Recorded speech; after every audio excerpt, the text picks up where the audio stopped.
to come together from all over the country and the world to study Torah together. What a joy. So this week we're reading Parashat Va'ethanan, the second parsha of the book of Devarim.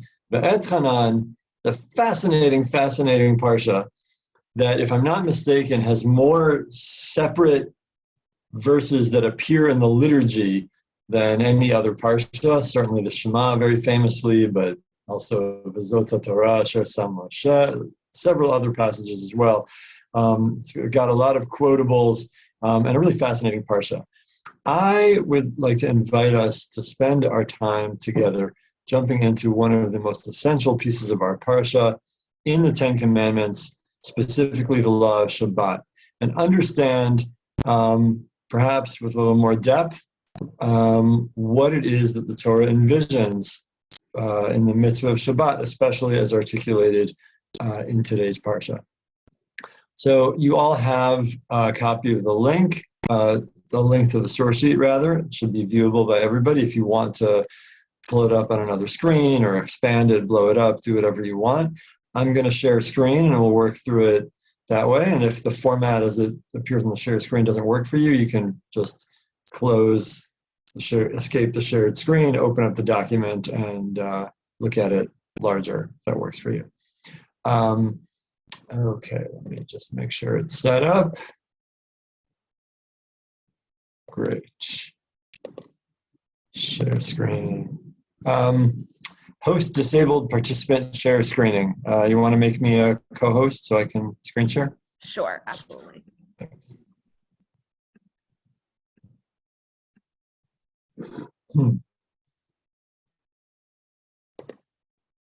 You should have share abilities now. All right, thank you so much. Yep. Okay, so we call this Shabbat spiritual practice, radical social practice. Let's jump into the text of the Ten Commandments and see what it is and what it can be. Now, I want to invite you to imagine yourself for the scene in Vaetchanan. You are standing on the eastern side of the Jordan River. 120-year-old Moshe is giving this final speech, recapping the entire Torah to you, and he gets to reminding you of the Ten Commandments. Now, you yourself, personally, physically, carnally, didn't stand 40 years ago at Mount Sinai hearing the Ten Commandments the first time. Your parents did, or you were a young child. Some of us who are standing here today were children and therefore didn't die over the 40 years, but anyone who was an adult did. But for background, because we the readers know this, we've encountered this before, let us read the Ten Commandments, remind ourselves how the Law of Shabbat appeared the first time Shabbat was commanded. Remember the Shabbat day to sanctify it. 6 days you shall serve and do all your work, but the seventh day is Shabbat unto Adonai your God. Do not do any work, neither you, nor your son, nor your daughter, nor your male servant, nor your female servant, nor your cattle, nor your alien who is within your gates. For in 6 days Adonai made the heaven and the earth, the sea, and all that is in them, and rested on the seventh day. Therefore Adonai blessed the Shabbat day and sanctified it. That's 3.5 books ago in the book of Shemot, 2.5 books ago, how we received the Law of Shabbat in the Ten Commandments the first time. So now Moshe gets up, and what we are about to read should be verbatim the same as what we saw before. So let's just read it, and this should be unnecessary and overkill, because again, Moshe says these are the 10 statements that you heard before. This is going to be verbatim the same. Observe the Shabbat day to sanctify it, as Adonai your God commanded you. 6 days shall you serve and do all your work. But the seventh day is Shabbat unto Adonai your God. Do not do any work, neither you, nor your son, nor your daughter, nor your male servant, nor your female servant, nor your ox, nor your donkey, nor any of your cattle, nor your alien who is within your gates, in order that your male servant and your female servant rest as you. And remember that you were a servant in the land of Egypt, and Adonai your God brought you out of there with a strong hand and with an outstretched arm. Therefore, Adonai your God commanded you to do the Shabbat day. So there should be nothing to discuss, because this was verbatim the same passage as in Shemot chapter 20. Word for word, it's exactly the same. That's what Moshe says it is. So there should be nothing to talk about here. I'm going to stop the screen share for a moment, if anybody, and open it up for observations that come up through comparing these two identical passages. You can raise your hand virtually or physically. I see Carrie Hillebrand has a hand raised. What do you notice? Yeah, well, what's interesting is that this seems to go against the concept of the Shabbos Goy, because we can't have a servant or a foreigner in our midst working in service. And I know I wasn't raised in an Orthodox home, but I know people in the neighborhood, they did employ services, to turn on a light bulb or light a stove or whatever. So it raises. So you, first of all, you're noticing across the two passages that the breadth, the prohibitions of labor on Shabbat being extended to your subordinates should raise questions about how it is that that there have been some circumstances in which Jews benefit from labor performed by Gentiles. By the way, I should just say, we won't have a full-fledged conversation about the concept of the Shabbos Goy. In popular, liberal, non-Shomer Shabbos Jewish imagination, the concept of Shabbos Goy is way vaster than it actually is in practice in halakha by people who are observing. So I just want to shrink that. The people there are a lot of non-Shabbos observant people assume that Shabbos observant people go around telling Gentiles to do things when that's explicitly forbidden in rabbinic law as well. But there are situations where benefiting from other people's labor is acceptable. So how is room made for that? So first of all, Carrie is noticing in both Shemot and in Dvarim, there is a broad prohibition that anybody in your orbit, including your subordinates, can't be doing labor. We'll come back to that. Jordan, and then Greta, and then Carol Katz. I don't know if this is what you're looking for, but the reasons for why we sanctify it, one emphasizes the order of creation versus one emphasizes Dayenu. What do you mean by Dayenu?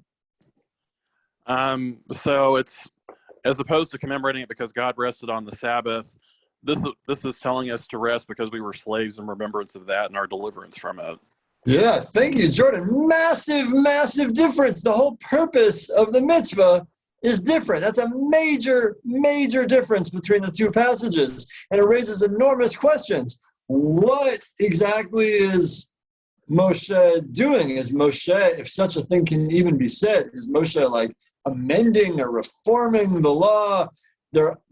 Much literature has been spilled over meaning making around the fact that in the Shemot passage capturing what happens at Mount Sinai, it records God as saying that the reason for Shabbat is imitating God's resting on the seventh day. From that perspective, Shabbat conceptually isn't even particularly Jewish. It's about the natural order of creation. Maybe theoretically the whole world should observe Shabbat. It's just that the Jews are the only, Bnei Israel are the only ones there at Mount Sinai listening, but maybe the goal is for the whole world to observe Shabbat. That's not necessarily true, but it could be an implication. There's something universalistic about Shabbat, about the basic order, the rhythm of creation. And in the second story, it's a particular response to the particular Israelite experience. Maybe it would be expandable to the rest of the world based on the ongoing persistence of exploitation and slavery in the world. But based on this moment in time, it's a Israelite response to an Israelite experience. How did that creep in? So great, that's something we're going to have to discuss. Greta, go ahead. I just wanted to touch on the same point that Jordan made, but I sort of looked at it sociologically, wondering if perhaps there's been a generational change in that this new generation seems to need a reminder of the unique Jewishness of Shabbat and the Jewishness of the story getting to Shabbat. Thank you, Greta. Carol Katz, you had a physical hand up before. You want to unmute yourself? Unmute yourself, Carol. Carol, we can't hear you. Unmute yourself.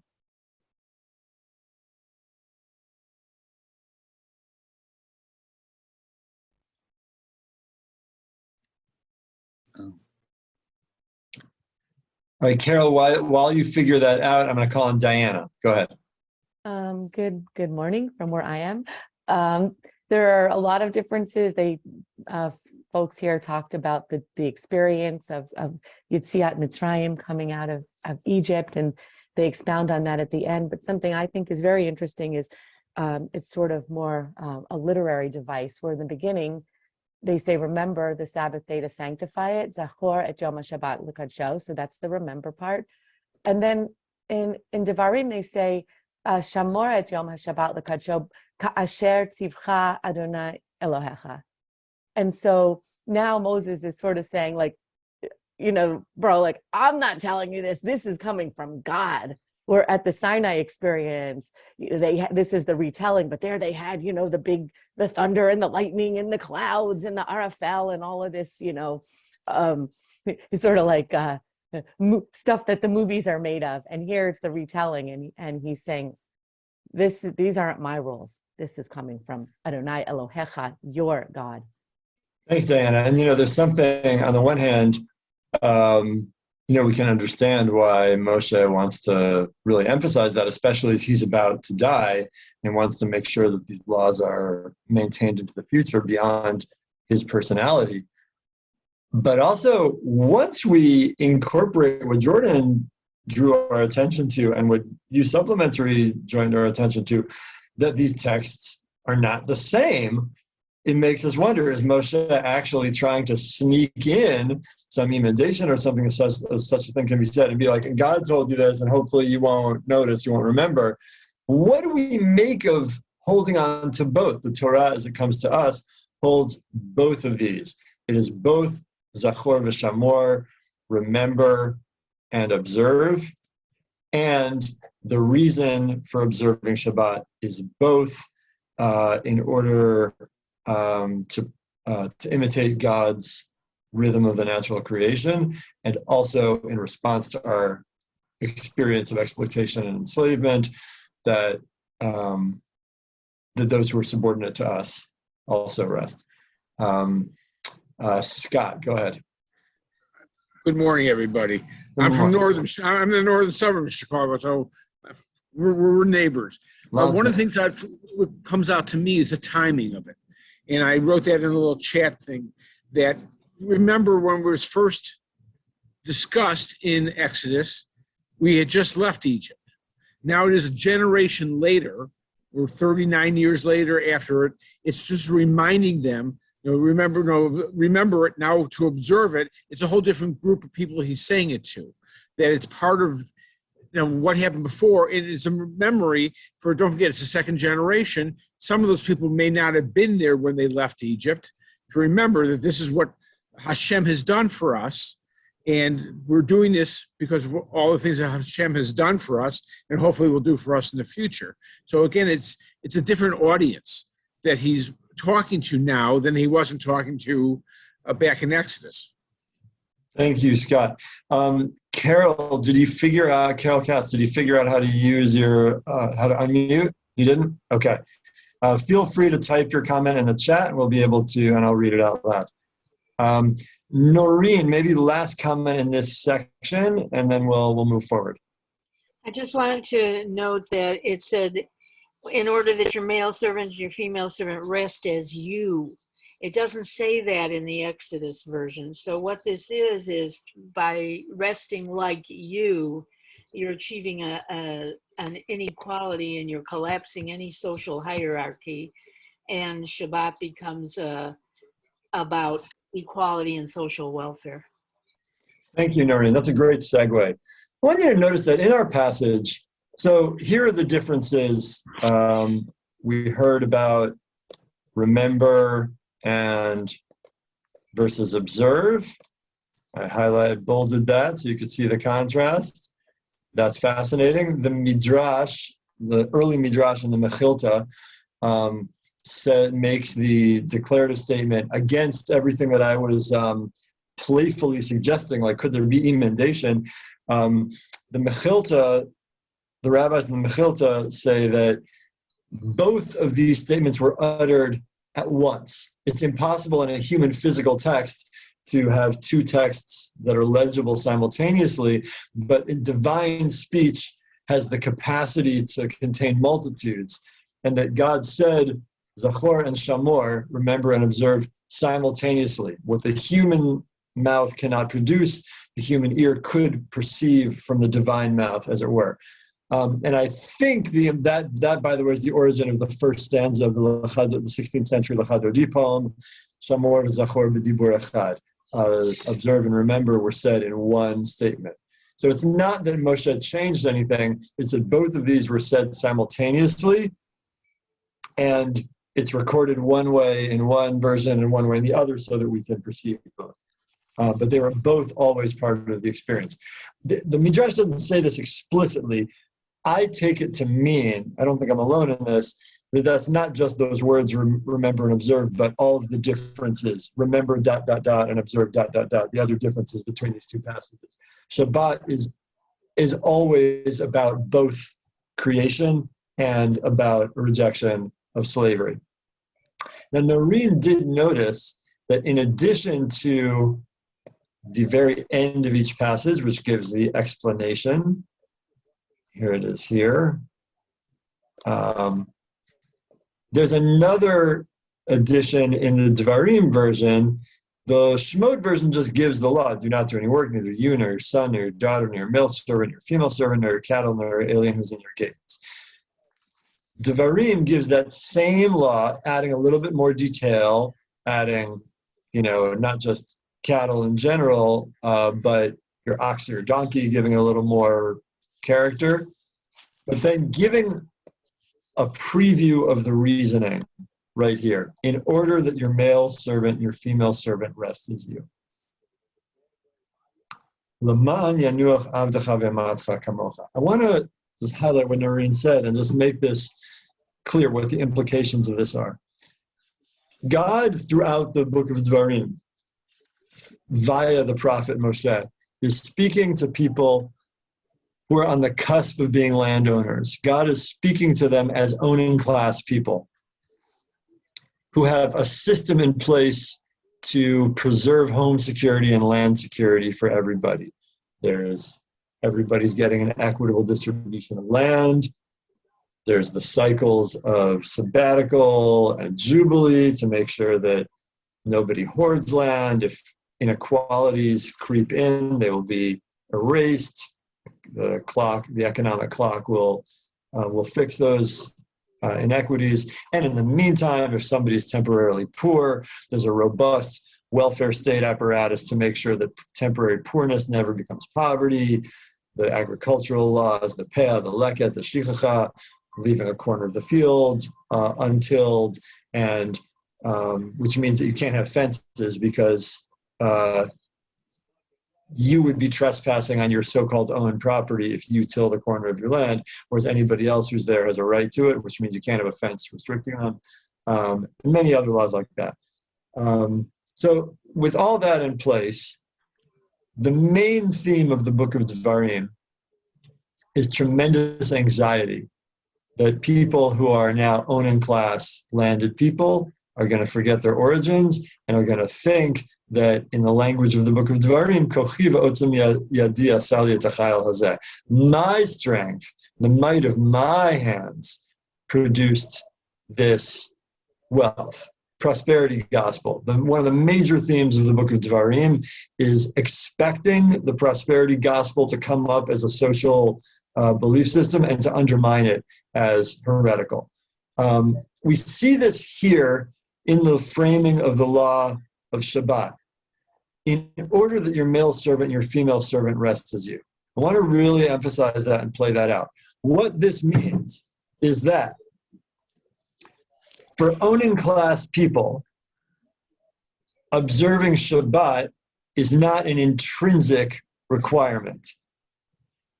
The only reason owning class people have to keep Shabbat is because that's the only way to guarantee that working class and poor people get their Shabbat. Shabbat is for working class and poor people, even for people who are enslaved.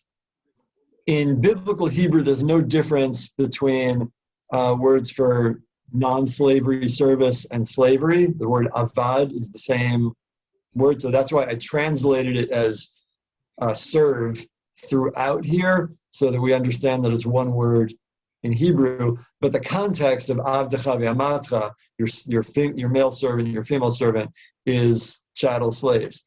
But it's an undermining even of chattel slavery. I'm saying there's one day of the week when you have to look at each other eye to eye level. It's a tremendous undermining of chattel slavery to say that there's a day in which you don't, the farce of ownership of another human body is really exposed, because this person, you can't have this person do anything for you. I want to make this really clear. In our Western context, most of our senses of recreation require a subordinate class serving us. For the owning class people, Shabbat is likely a harder day than the other days of the week, because other days of the week, we are used to having a serving class work for us, take care of the kids, pick up our dry cleaning, do our cleaning for us, serve us lunch, etc. Shabbat is a day, if this is applied to a whole society, which is its intention, in which nobody can be doing anything for anybody else. We just have to be in it together. And that means that it's a day of tremendous freedom, liberation for working class and poor people.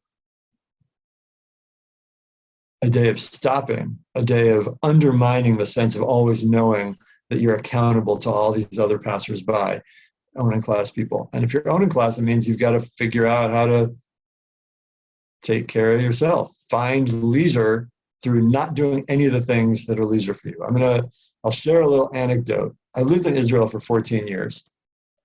And living in Israel, there's constantly like a big public debate over Shabbat in the public sphere. So most importantly, can public services like buses run on Shabbat? But also in many cases, can malls, cafes, movie theaters be open on Shabbat? The loudest, most politically dominant voices in this debate are the following two camps. So-called religious people who make what's essentially a capitalist argument, saying, an individualist argument, it's not fair that my tax dollars go to pay for things that are a violation of the Torah, like buses running on Shabbat, as though in a militarized state that sells arms to rogue regimes, like public buses running are the greatest violation of Torah that happens with people's tax dollars. So that's of course ridiculous, but that's the argument. And on the front of private industry, like cafes or malls, it's not right that my vibe should be messed up by having hustle and bustle going on. The other side of the debate is so-called liberal people, secular people, who say it's not fair. Just as your Shabbat relaxation is going to shul and having meals with your family, my Shabbat relaxation is going to the mall, going to a movie, going to a cafe. Totally lost in that public debate is, well, when you go to the mall, who's mopping the floors? Who's cleaning the bathrooms? Who is standing over a deep fryer for hours and hours to make your French fries? And the people who are doing that for the most invisibilized jobs, it's Palestinians, and for the not totally invisibilized jobs, service class jobs, it is poor people, usually discriminated against Sephardi and Mizrahi Jews, who are, on the average, much more traditionally Shabbat keeping than Ashkenazim, or like other immigrant groups, Russians, former Soviet Union immigrants, etc. And so you have, and their voice, which is the central voice of what Shabbat is about, the purpose of you, owning class person, observing Shabbat, is to make sure that nobody can be doing work for you. And here, the meaning of Shabbat in the public sphere is the erasure of a whole service class of both Jews and Gentiles who are doing labor for Jews.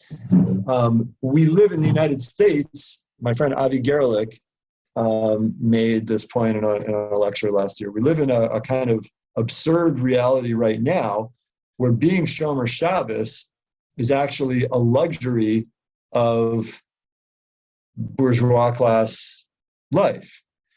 Try working in the service industry and being Shomer Shabbos.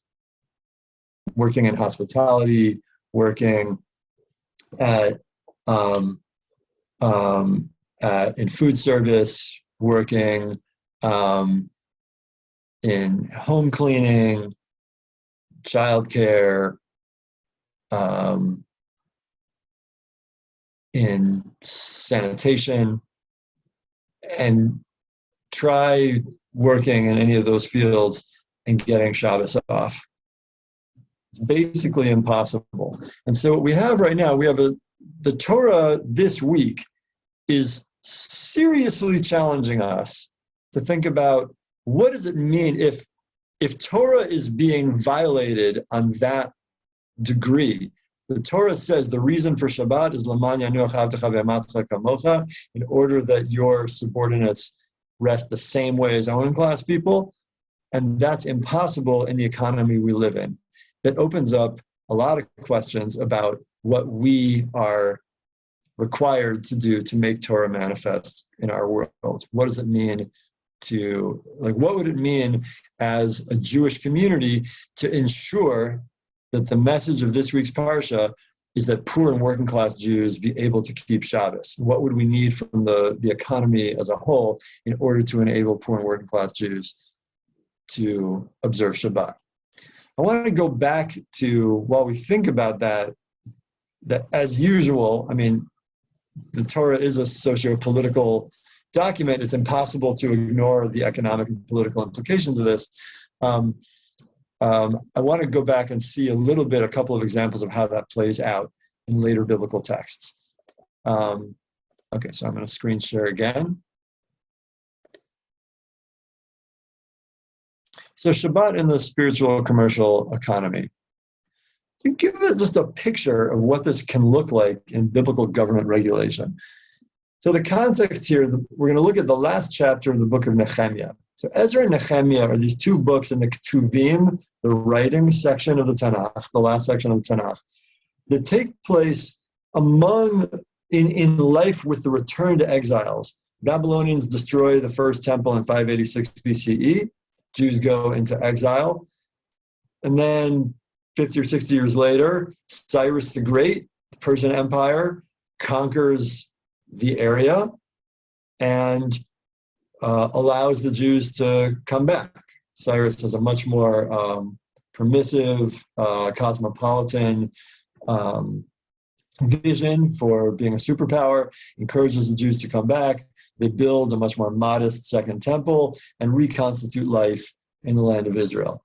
And not surprisingly, just as the book of Devarim anticipates, inequalities creep in. Ezra and Nehemiah are the religious political leaders at the time, restoring Torah and Torah commandments to the life of people after many years of exile.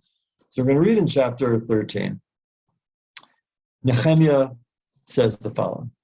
In those days, I saw in Judea some people treading wine presses on Shabbat and bringing in heaps of grain and loading it on donkeys as well as wine, grapes, and figs, and every kind of burden.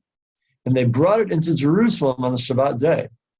So I admonished them that day for selling provisions. Don't do that. You can't do commerce on Shabbat. Maybe they didn't know because of the years of exile. So he's like, don't you remember we just had a public reading of the Torah? You can't do that.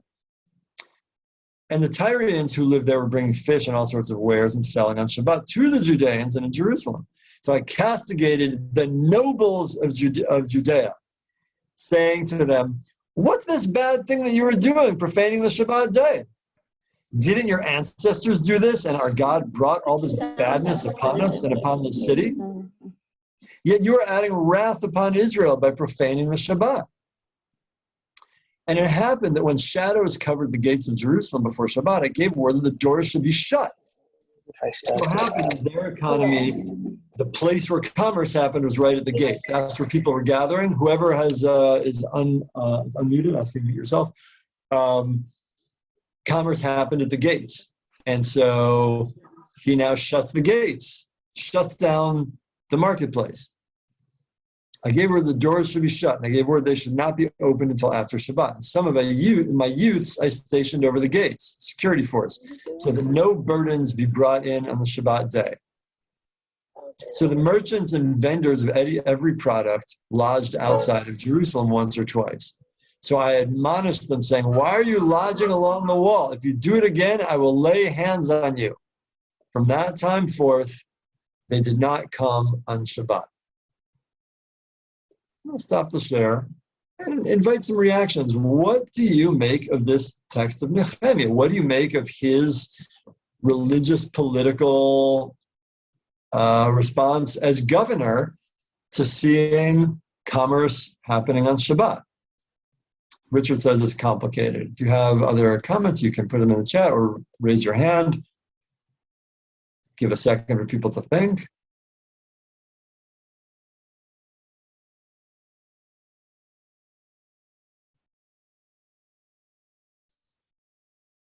While people think I'm going to respond to some of the comments, I see a couple of hands. I just want to make sure that we can get to hear as many voices as possible. I'll call you in a minute.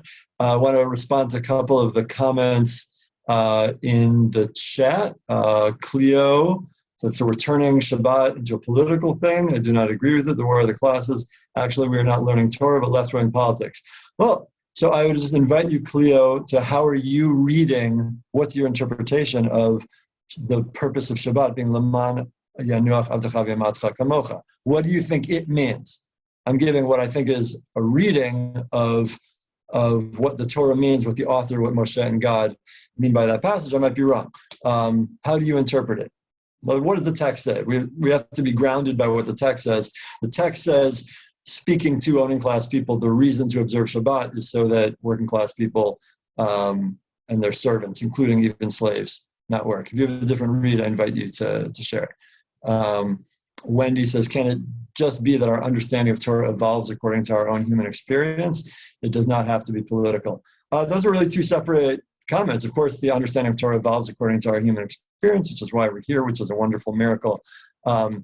And human experience is the definition of what political is. The life of human life in community is the definition of politics. So how did Nehemiah understand Torah? How did Nehemiah understand how he was commanded, how we are all commanded to live Torah here? Sarah, 11, why don't you go ahead and unmute yourself, and then we'll call on Jordan and Carrie. I'm wondering if an Eruv could be part of the solution here. So it's sort of, the people who are very secular, and then, I don't know, I'm just wondering if somehow that could factor in. What's the problem? The solution to what problem? What problem faces Nehemiah? Okay, I have to read it again. So I'll put it on the screen again. Okay.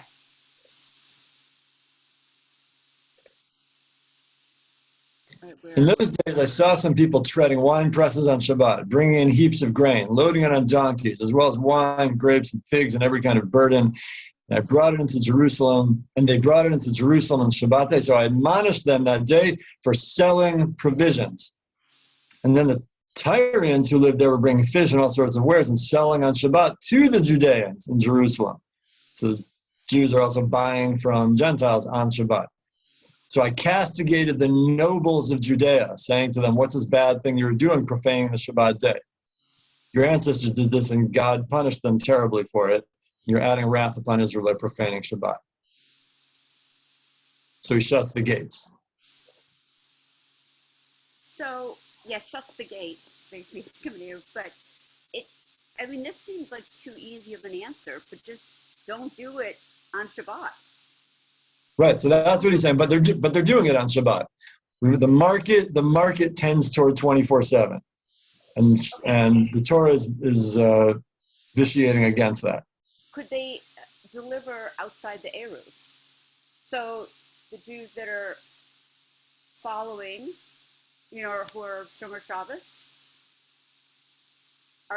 they have an Eruv, and these deliveries come outside the Eruv, or your perception is that what's bothering Nehemiah is carrying. What he says is that he castigates them for selling and for buying, like the commerce itself. And remember, with the Torah, when the Torah in our passage that we read spoke about doing any work and speaks, there's a lot of definition that has to happen. When the rabbis are much later going to define different categories of work, carrying is in there, but it seems to be sort of a subset. But commerce seems to be much more central. The fact of commerce, shut the market down. The market can't work on Shabbat, because if the market is working, if people with means are buying, then who's going to have to participate in the market to try to keep up? Who's going to have to sell? Somebody will get in the market, and then the other person will have to catch up. Okay. Wendy Griesdorf, go ahead. Thank you, Rabbi. I have a question, and it is whether the idea of a seventh day, couldn't it just be once every 7 days for true plurality? I'm not quite sure halachically why it has to be the same day for everybody. Well, so I wonder if, this text in Nehemiah is a window into that. Again, our discussion is really about the biblical text and understanding Torah, not directly about our contemporary economy and all the translations. That's really just a window into understanding Torah. But in his context, this is, it's a Jewish commonwealth. There are always other nations there, and the Tyrians in this case, and the Torah anticipates that Gerim, Bikir, there are always going to be other people around, but it's a state running according to Jewish law. And it could be that in a modern pluralistic state, that's a compromise of having that. But what happens once there's a market is that it's put it this way, when there's one Shabbat day that applies to everybody, then it is very clear when it's being violated. And you can't cover it up. And rich people can't then, force poor people into do something and then come up with some excuse that we got a different day when then nobody's looking on that other day, and it turns out that they're being exploited. If there's a day in which there can't be any market activity, that's a way of really guaranteeing that working class, poor people, servants, are being allowed to rest. Jordan, go ahead. I have a couple of different thoughts. One was that I think it's really interesting to see a prophetic narrative talk about bringing God's wrath because of not observing Shabbat.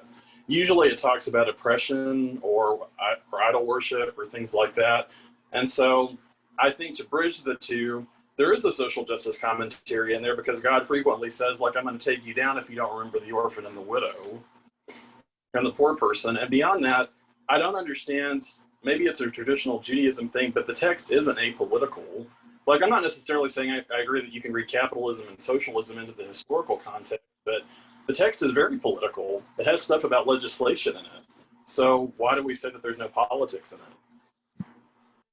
Thanks, Jordan. Anne, go ahead.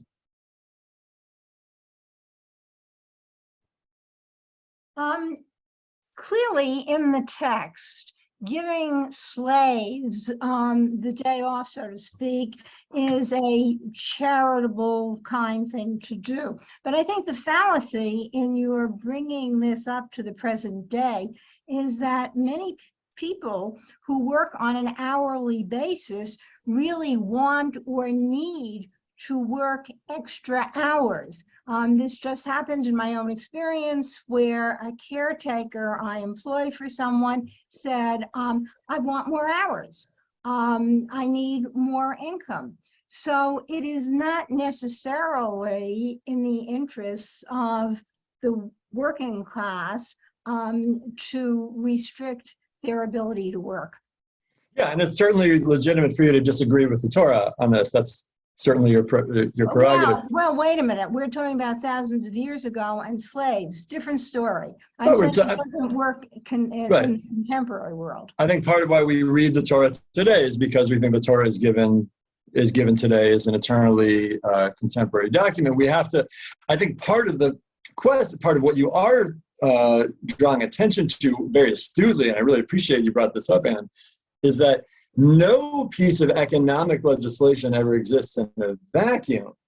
So if other aspects of the economy in terms of wage controls and so on are set up such that a person can't work 6 days a week and feed themselves or have like home security or food security, then you have a larger problem.